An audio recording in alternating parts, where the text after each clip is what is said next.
hoping that we would get our wonderful Swangao player coming to join us. I'm not sure if she can make it. She's in AYE as well, so she might join us halfway through. We talked about it. If she can't, she can't. You know, she was supposed to have finished by now, I think, and be able to get over. But is there anyone we could send? Do you think? Or yeah, if it's possible, that would be wonderful. And I think we should give you a round of applause because you're so great with all the organising. Well done. Okay, so this is just like a little intro for you. While I'm kind of settling down and we're settling down and it's getting to be, it's like just after 10, so we can start. Okay, so this is just anecdotally a piece I wrote after traveling around the world pretty much and went back to my home. That's my website. And just kind of felt different, having left home and travelled, and I always wanted to do that. So, number one, encounters with instruments. When I was young, I knew really powerfully. So I always put stuff on there in the idea that you can read it and listen and maybe twice. You know, this American research says you have to hear it 7 times to remember it. So this is twice, which is better than once. So read it or don't read it, it's up to you. But I grew up in an industrial area, factory town, steel town. It was really awful. You know, I walked to school past green pools of chemical sludge and, you know, all around me everyone's relationships were broken and fractured. And I knew where I was is not where I wanted to be. And sometimes as a young person living in this ugliness, something would hit me incredibly powerfully.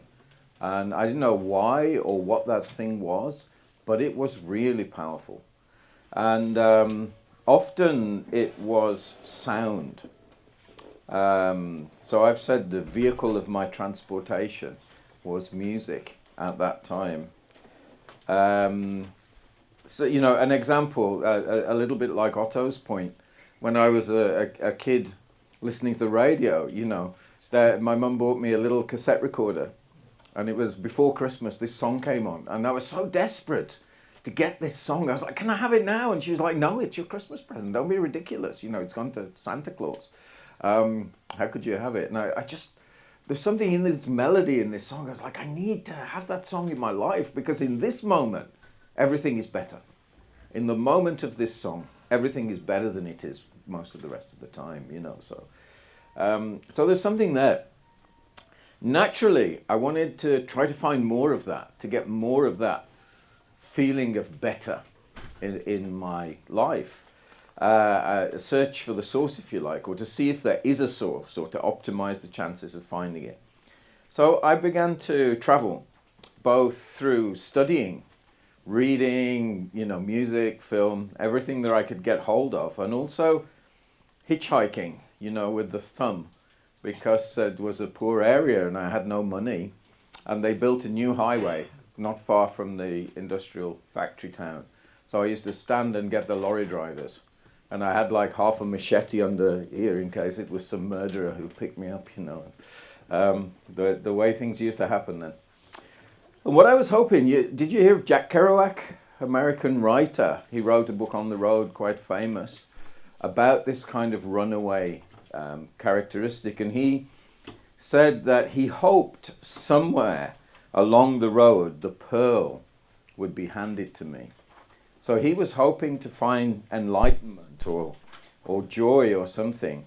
I didn't know what that was or if it even existed, but I sensed that it was beyond the horizon. Somewhere out there on the road in the wildness might be something good. So this idea of travelling, I think, is what T.S. Eliot, the poet, says. The end of all our exploring will be to arrive where we started and know the place for the first time. And that's what that first piece is really about.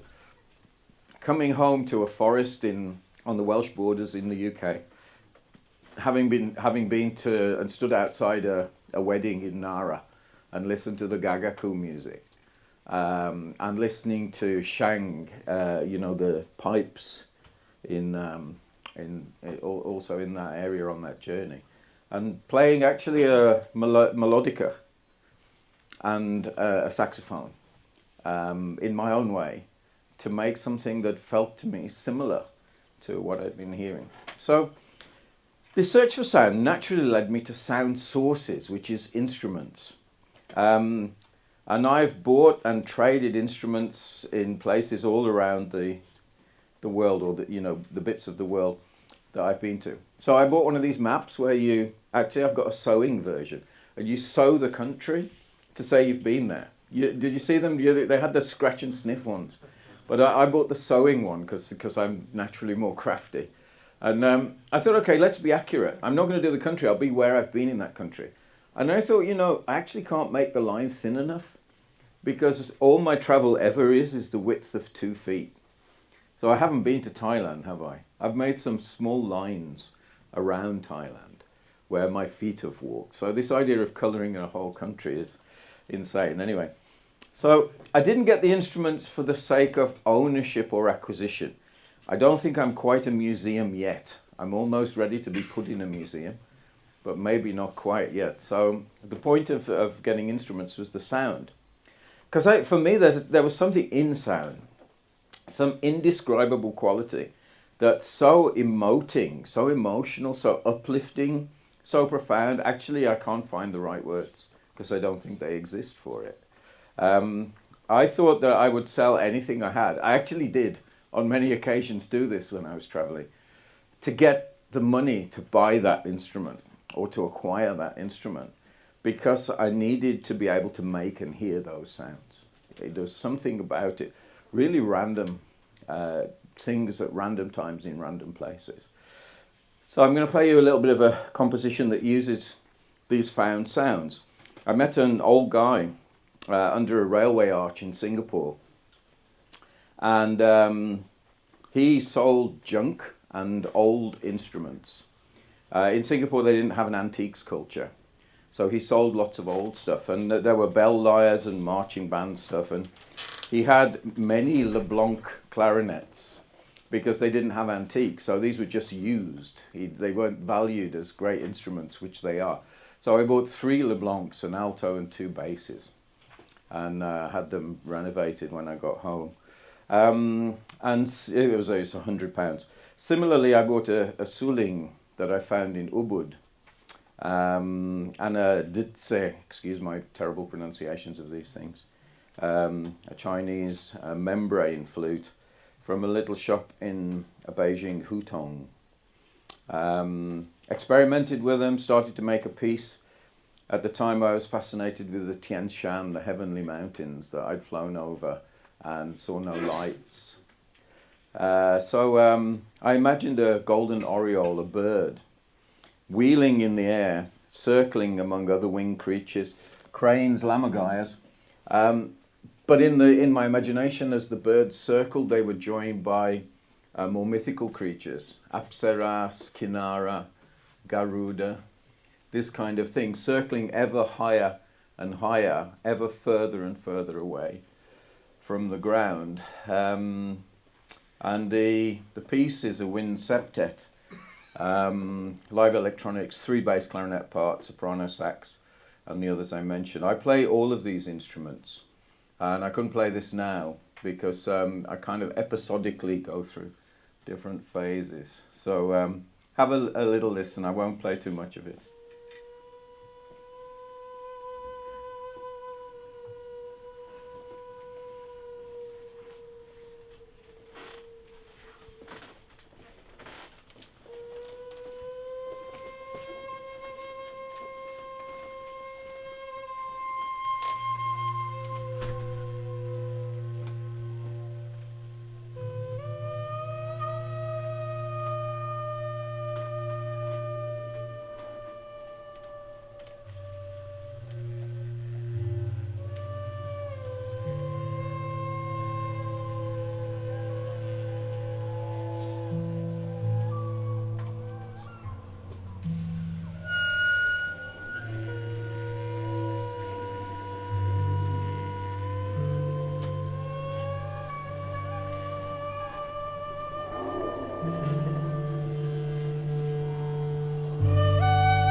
So the piece, as I say, circles ever higher, ever further away from the kind of sense of being grounded.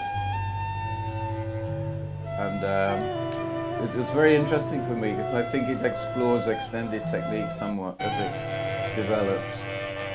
And I do think this is a little bit to do with losing air when you're playing wind instruments. You become oxygen depleted, and it's a very interesting headspace to be in. It's quite like, oh. So yeah, it leads to some sounds, as you can hear.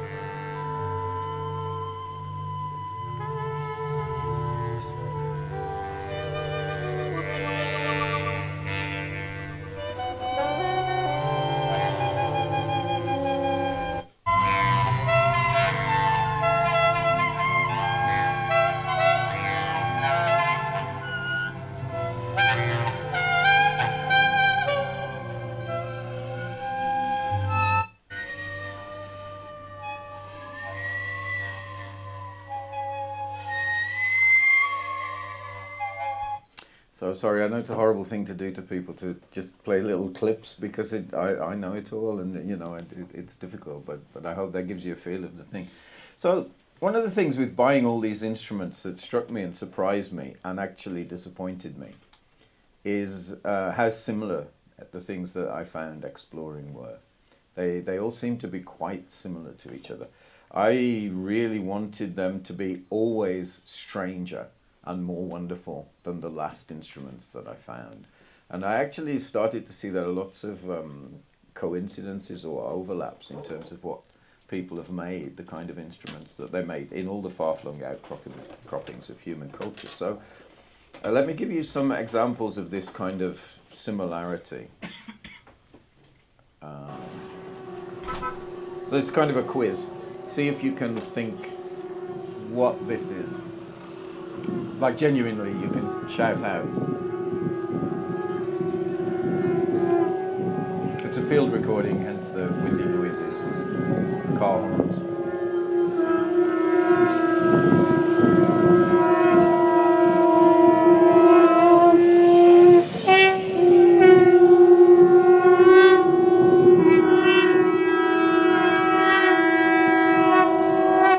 No guess? Sorry? Let's turn it off, sorry? Halluci, right, I don't even know. It's kind of like a reeded kind of double piped instrument. Ah, okay. Plays, I know the one. Chords, Chinese. Yes, yes. It sounds like someone overblowing one of those. Okay, thank you for that. Any more guesses? Anyone? Sorry? Okay, trumpets. That's a natural guess, isn't it? It's a natural guess. So I play this with MA students all the time. What's it for? Can you guess what that music was for? Its purpose? As if we're like crossing the road or something. Crossing the road? Yeah, like it's Genius. Just makes some really strange noises. Yeah, okay. Any more guesses? It's a vuvuzela. It's a what? A vuvuzela. Yeah, okay. Thank you again. Thank you for that contribution. The one they used in... Yeah, I know the ones, yeah. Okay, so no, so the only guess is there is for crossing the road. Nobody else have a feeling? Herding animals.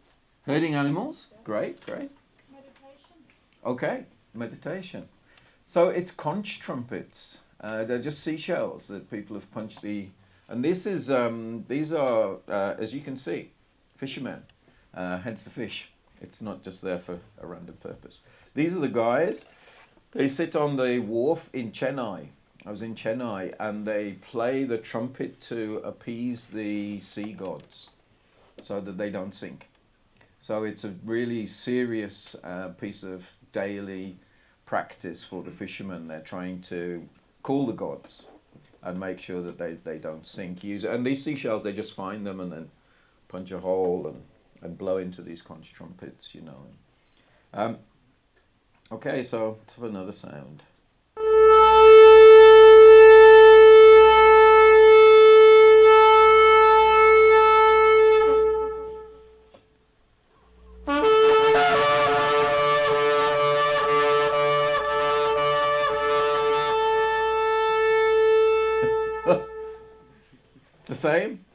The same guess. Yeah, the same kind of guesses, right? Vuvuzela from Vern at the back. Of course, this is the shofar, which is the Hebrew, the Jewish ritual trumpet for, again, calling on God very often, attracting the attention of God, but it's also a war instrument, it's a temple instrument, and you can see made from a very long horn. Okay.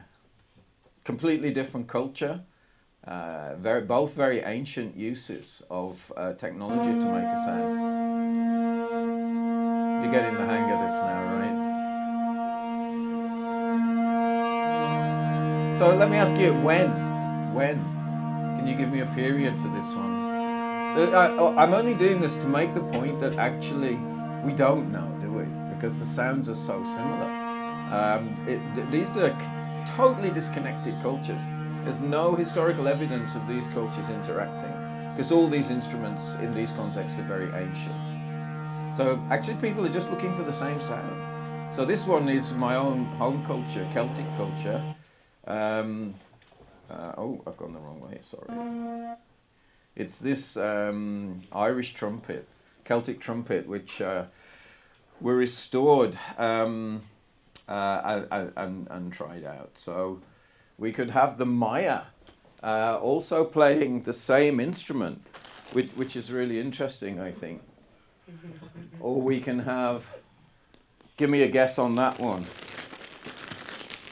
Anyone know this, the one on the screen? It's not really possible to say, is it? It's Italian, kind of Renaissance Italian, and then taken to England and mounted in England with the silver foot. And you know, we can, Vin bought this for me yesterday from Rambutry Road. You know, it's a washer hose, and if we, it's a bit too long for here, but a similar kind of thing. And the point I'm making is that the sound pre-exists us.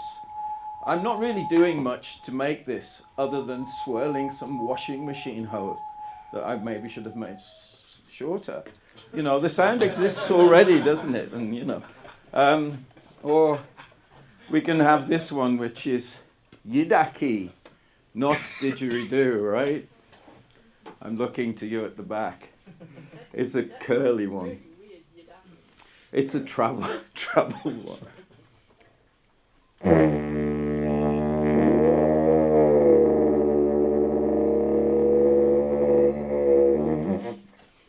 Or if I do the proper breathing.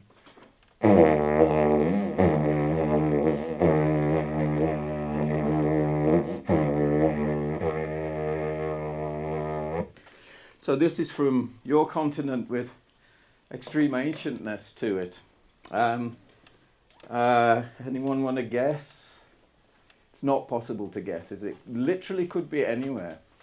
So it's Africa, side-blown trumpet type device. And these are the names for this instrument, because it definitely isn't a didgeridoo, except by a 1900-something newspaper. So Yidaki is the one that seems to be kicking in as the name for it. So my point is, you can believe me or not, because we're just having fun today, that these instruments and sounds are similar across space and time. Ancient cultures and modern. Now, we were hoping to have Wawa with us, but I'm guessing, did you just get a message? Yes, she has to receive some kind of diploma. Okay, so that's far more important than helping me, so I'm really happy about that. Time will matter more than music. Absolutely, it does. Absolutely. And she's also a little bit petrified because I sent her the score to a Celtic piece to do some improvising on, and you know, that's fairly heavy duty for somebody to do to you, isn't it? So I'll just talk about her instrument. Sadly, she's not here to play it for us, but this is her swangao from Myanmar. And you can see, I love this picture, there are little baby ones at the bottom. They get smaller and smaller. So it's a harp, obviously, silk strings, beautiful. And I bought, she got one for me. I took it home last year and used it on some recordings, and maybe if she doesn't need so many flowers, she might be playing with us this evening. So I played it on a recent album, and Vin, who is over there, very kindly took that up live, because I can't play everything live, obviously. So and had a go with that, didn't you? And He plays everything backwards, being a guitarist. So he always holds the harps the wrong way around. But I kind of like that, you know. So anyway, so this instrument from Myanmar, so interesting. This is another one from a hotel in Yangon. I would quite like to get that one too, but I'm happy with that one. But that is amazing. Isn't that amazing? You know, this is such a thing. This one, I'll give up with the getting you to guess now. This is Egyptian, extremely ancient. It's basically the same instrument. It's a wooden frame with a skin top, strings in the same way. It's from something 1,300, 400. So that's like 3,500 years old. How on earth did that get to Myanmar? Maybe somebody went on a really long walk from Egypt. They got fed up of Egypt. They didn't like the hairstyles, and you know they went to Myanmar. But somehow it got there. So, but then we have this one from Gabon. It's just, you know, instruments are arriving everywhere. Similar instruments. Equatorial Guinea, looking very, very similar again. This is also African. I really like this guy. He's really bad posture, but you know, you can't have everything. Yet again, another African one. And yeah, go on, one more guess then, and then I'll let you off doing audience participation. Anyone want to take a guess? It's impossible, isn't it? It's a crazy question. Go on, you look like you're ready to go for it. I'm gonna say no. I don't know. You have no idea. Anyone? Anyone? Gerard Edge, come on, have a go. Viking? Hawaii. Hawaii is a brilliant. Hawaiian or Viking? Yeah. So the point I'm making to you now, as human beings, we're not even only slightly musical here, are we? We're really musical. You know, we really know about this stuff. And we absolutely have no idea where this instrument comes from. Now, doesn't that make the point I'm making about this kind of notion of universality in music making? We can't even guess where this is from. When? Anyone have a guess on when? It's a bit of a Duchamp thing going on. Duchamp. So you think early 20th century?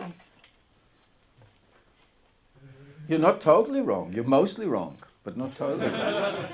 In that this is made from evidence, archaeological evidence. So this is a reproduction from archaeological evidence that's not that old. So you're actually pretty sophisticated with that guess. So this is actually Sumerian. This is like ancient. This is a drawing. You can see they have the Mithraic bull head, you know, the bull worshipping religion, from which we get the Christmas tree. The spruce tree is from that religion. Very, very similar. And here's a lady in the bottom right-hand corner playing it from a seal from that culture.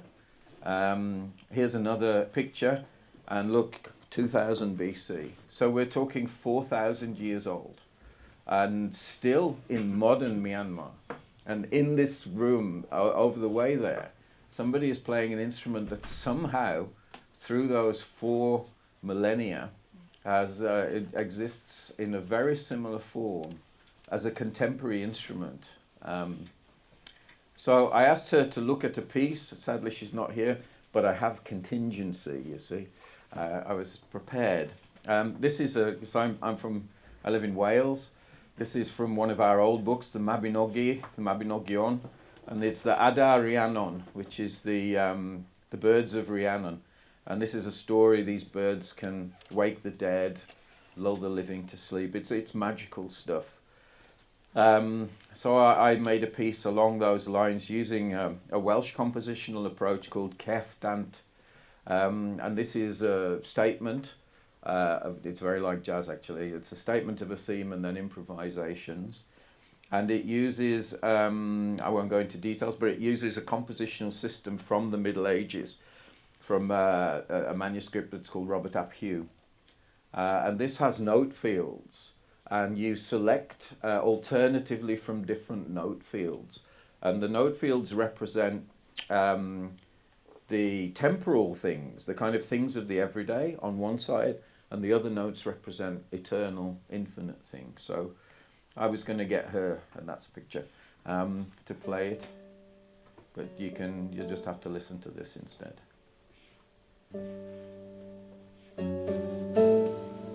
And this is, of course, on a Welsh harp. Treated. Yeah, paper, you know.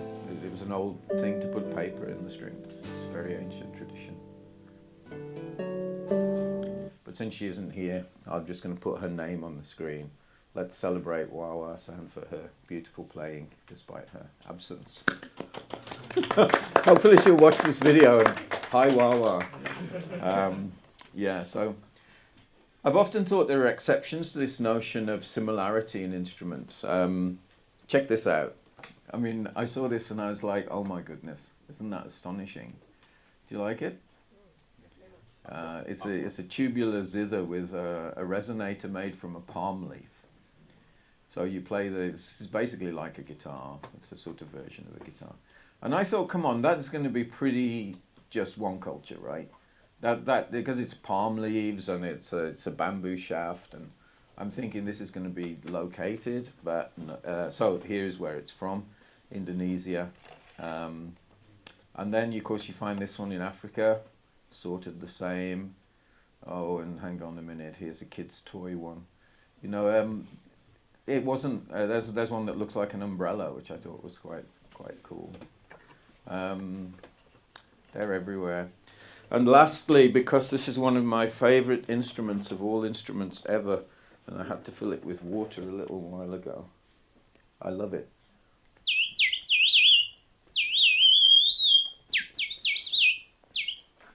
A bird whistle. So the water makes it do that, isn't it? You all look like... Don't you think that's amazing? The water goes everywhere, but I love it.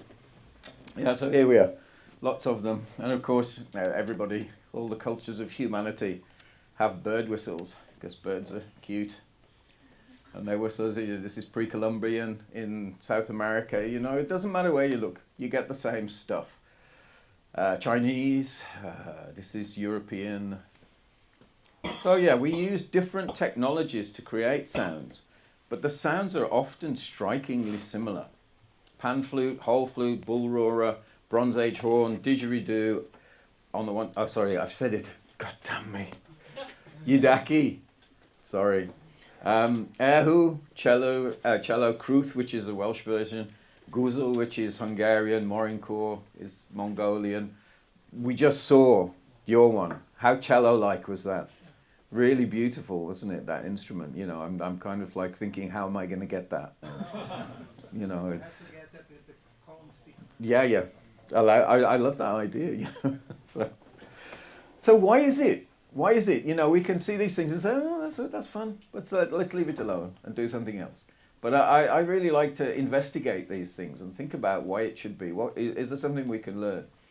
For years I thought it was because we have limited access to materials. So the access to material decided that we build these instruments. And it was the limits of our imagination. You know, we are not as godlike as we'd like to think. We're limited creatures, and I thought perhaps we can only imagine that far, and we can't get beyond, you know. And that does play a significant part. But what if the core motivation was something else, something more profound? And this also might explain why I've spent my life seeking for sound, and that I'm not just insane. You've probably got an opinion on that after this half a presentation. I'm going to leave that with you and see what I can do to try and turn it around. So I want to use bits from string theory, from physics, the possible futures of the universe, Stephen Hawking, Schopenhauer, German philosopher, and a little bit of the very controversial musicologist Victor Zuckerkandl, from whom I really like 2 lines, and see if we can approach an answer. And the way that music draws on the essence of things to challenge, lift and inspire. So number 2, section 2, part 2, part de, music, science and magic, which I think are